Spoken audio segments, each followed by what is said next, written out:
Il vient de visiter ta maison, il a posé plein de questions et là, il te regarde droit dans les yeux et te dit « Je vous fais une offre à 20 000 € de moins ». Tu bloques, tu paniques.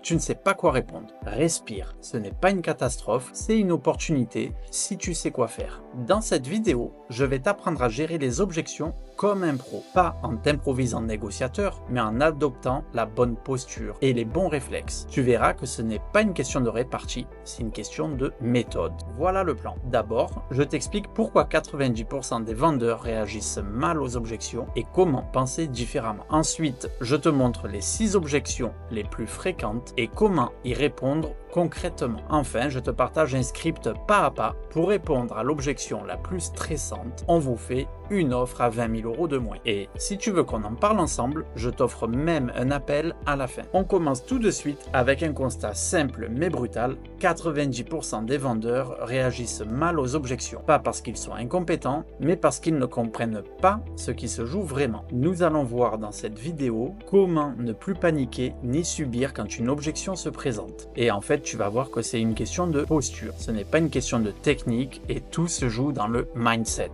Il existe 3 types d'objections et elles n'ont pas du tout la même signification. Il y a l'objection sincère, l'objection stratégique et l'objection d'excuse. Tout d'abord, l'objection sincère, par exemple, on aime beaucoup, mais on a peur que ce soit trop petit pour nos 2 enfants dans les 2 ans à venir. Donc ça, c'est qu'il y a une vraie inquiétude. Là, tu es face à un acheteur qui est intéressé, mais qui doute. C'est une objection à accueillir, pas à repousser. Ensuite, l'objection stratégique. Je vous fais une offre à 20 000 € de moins. Là, c'est un test. Il veut voir si tu es prêt à baisser, si tu te contredis ou si tu paniques. Ce n'est pas une attaque, c'est une tentative de prise de pouvoir. À toi de garder ton calme. Ensuite, tu as l'objection d'excuse. Là, par exemple, il va te dire « on va réfléchir, c'est pas exactement ce que l'on cherche ». En réalité, il n'ose pas te dire ce qu'il pense, c'est un faux refus. Et ça, encore, tu peux le retourner si tu sais comment. Face à ces objections, il y a 3 réactions à éviter. Et la plupart des vendeurs font au moins une de ces 3 erreurs. Se justifier, se contredire ou accepter trop vite. Par exemple, la première, se justifier. Mais non, le prix est déjà très correct, le prix est déjà très bon. Tu passes pour quelqu'un de fragile et tu perds la main. Ensuite, contredire. Non, vous vous trompez, c'est un quartier très recherché. Tu crées une opposition et tu braques ton acheteur. Enfin, si tu acceptes trop vite, par exemple, si vous signez vite, je peux baisser le prix. Là, tu ouvres une porte à une suite de concessions et tu ne négocies plus, tu subis. Nous allons voir maintenant un réflexe à avoir avant toute réponse et c'est vraiment un réflexe simple mais ultra puissant et que pourtant même la plupart des professionnels n'appliquent pas. Il s'agit d'une arme vraiment secrète. Tu écoutes, tu reformules et tu respires. Très simple en fait. La première étape, tu écoutes, tu le laisses parler jusqu'au bout, tu ne l'interromps pas. Ça le détend et ça te donne des informations précieuses. Ensuite, tu reformules. Si je comprends bien, ce qui vous dérange, ce sont les travaux à prévoir, c'est bien ça? Tu montres que tu comprends et tu baisses la tension. Tu n'es pas sur la défensive et tu réouvres un vrai dialogue avec lui. Dernière étape, tu respires. En fait, il faut que tu gagnes du temps. Tu ne dois pas réagir à chaud. Tu peux même renvoyer une question, par exemple, qu'est-ce qui vous ferait envisager le bien différemment? Et tu reprends la main. Le silence va mettre mal à l'aise ton interlocuteur et c'est lui qui va surenchérir. Ou alors, toi, tu as gardé du temps pour bien réfléchir à la réponse que tu vas lui apporter. Ça paraît très simple dit comme ça, mais en réalité, c'est très difficile de garder le silence. Donc, respire un bon coup, ça va t'aider. Maintenant que tu as les bons réflexes, voyons ensemble les 6 objections les plus fréquentes, celles que tu vas entendre à chaque visite et comment y répondre comme un pro. Tu vas sûrement les reconnaître, j'en suis sûr. Allez, on commence. La première. Pourquoi vous vendez? Il y a un problème avec le bien? Ne dis pas on se sépare, on change de boulot, c'est personnel. Dis plutôt on a un nouveau projet et c'est le bon moment pour transmettre ce bien à quelqu'un qui saura l'aimer autant que nous. Deuxième question type, par exemple, vous avez les diagnostics? Ne réponds pas oui, je peux vous les envoyer. Ne reste pas approximatif. Tu les prépares à l'avance et tu montres que tu es carré. Un acheteur rassuré, c'est un acheteur qui avance. Troisième objection, le prix est-il négociable? Ne dis pas « on peut en discuter ». Tu dois préparer en amont et pouvoir justifier ton prix dans les moindres détails. C'est combien la taxe foncière et les charges? Est-ce qu'il y a des travaux à prévoir? Ne dis pas « je ne sais pas trop ». Tu dois donner une réponse claire, chiffrée, et tu montres que tu maîtrises ton bien, avec document à l'appui. Tu inspires confiance et tu passes pour un pro. Comment fait-on une offre? Et la suite? Chez quel notaire on va? Ne dis pas « on verra ça plus tard ».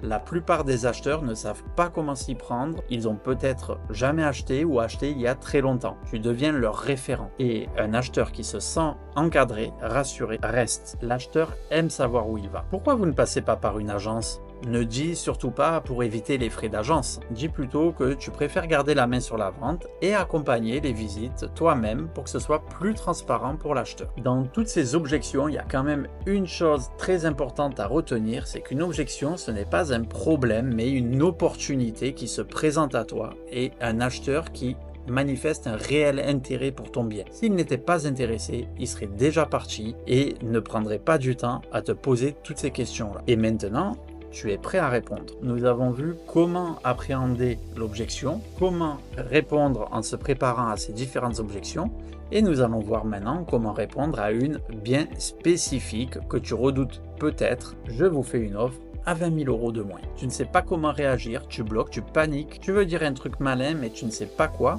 Nous allons le voir étape par étape. Et en 20 ans, des acheteurs qui tentent une grosse négociation, je peux te garantir que j'en ai vu passer plein. Nous allons voir comment transformer ce moment de tension où tu as peur de t'emballer et de te justifier de trop à une vente au bon prix grâce à ce plan en 6 étapes.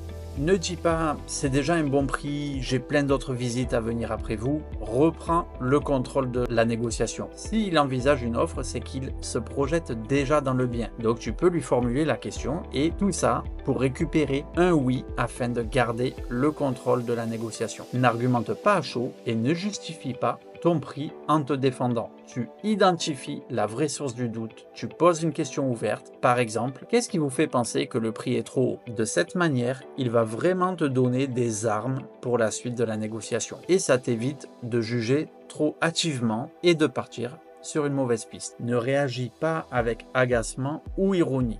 Tu reformules. Il semble que vous pensez que les travaux justifient cette baisse. Il faut que tu montres que tu l'écoutes. Il ne faut pas traiter l'objection tant que tu n'es pas sûr qu'il n'y en a pas d'autre. Pour cela, il faut que tu isoles l'objection. Ça veut dire que tu vas lui poser la question ouvertement pour savoir s'il n'y a pas d'autres points qui le gênent dans sa réflexion. Par exemple, à part le prix, autre chose vous freine? Et là, tu vas vraiment savoir s'il est acheteur. S'il a une, deux, allez, 3 objections, tu vas les isoler, les identifier et tu vas pouvoir les traiter. Si maintenant il y en a plus que ça, il n'est pas acheteur, il n'ira jamais jusqu'au bout. Ne baisse pas ton prix sans condition. Tu proposes une contrepartie systématiquement. Par exemple, une baisse de prix de 20 000 € justifiée par rapport à des travaux. Donc tu peux répondre à ton acheteur qu'avec un devis, tu peux discuter. Vous n'aurez pas les mêmes repères de travaux. Pour lui, il y a peut-être 10 ou 20 000 € de travaux sur un poste où il n'y en a que 5 000. Tu échanges, tu ne subis pas. Ne te focalise pas que sur le prix. Il faut garder le lead, le contrôle jusqu'au bout. Et pour cela, rappelle-toi que la clé, c'est lui qui la détient. C'est lui qui achètera ton bien à la fin. Donc le vrai levier, c'est lui. Reviens sur son projet, sur ses besoins, sur ses priorités. Et je te rappelle, tu l'as fait parler auparavant, donc tu as des armes à ce niveau-là pour pouvoir insister. Le plus dur est fait. Ne pense pas que cette objection est trop difficile et que tu perds la vente parce qu'il t'a fait une remise trop importante que tu n'es pas prêt d'accepter. Ça montre qu'il y a un vrai signe d'intérêt et il suffit juste de trouver un terrain d'entente. Une objection bien gérée, c'est un acheteur qui se sent écouté, compris et qui peut avancer avec toi. Si tu veux qu'on prépare ensemble tes prochaines visites, si tu veux qu'on travaille tes réponses aux objections qui reviennent souvent, je t'offre un appel stratégique de 15 minutes. Tu repars avec un plan clair, adapté à ton bien et à ton profil. C'est gratuit, sans engagement et ça peut faire la différence entre une vente rapide et des mois de frustration. Le lien est en description, je te laisse réserver ton créneau et je te dis à très vite.